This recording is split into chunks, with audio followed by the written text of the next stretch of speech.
The best benefit of yoga efficiency in work is yoga. Sometimes, what a voluminous book cannot explain can be explained in a single sentence. It is true about yoga. Yoga is not a mere word, it is a vast subject with many dimensions. The wise saying goes, yoga karmasu kaushalam, which means, efficiency in work is yoga. What you do is not important. How you do what you do, is important. Yoga also means union. What union? Whether union between the body and the mind? Or the mind with the spirit?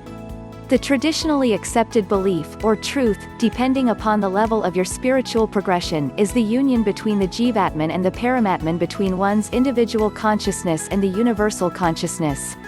Yoga is a very vast subject. Attempting even an introduction in a small articles is an impossibility. Nevertheless, some important observations need to be understood when you speak of yoga.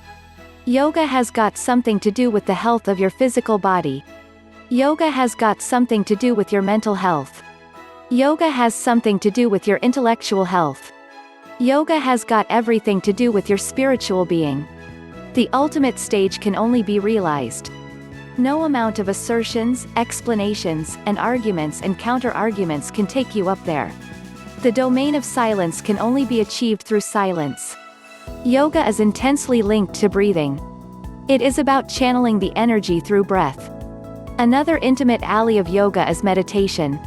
You cannot think of yoga without understanding at least some of the basic techniques of meditation.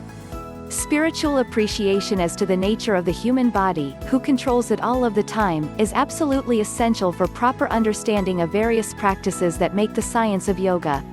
A word about karma yoga. The fundamental principle karma yoga is, do your duty and do not ask for the reward. What youngster of the modern generation would accept this principle? If I do my duty, I must get the reward. Aren't there people who don't do any work and still get the reward? The word yoga makes its entry at this level of thinking of an individual.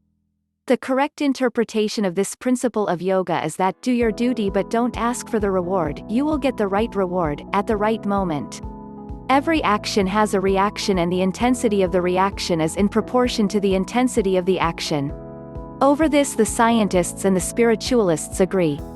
One of the rare agreements between the two contending forces. Normally opposing forces. If you agree on this, don't you think that it is necessary for you to agree that your every action, good or bad, will be rewarded as per the proportion it deserves?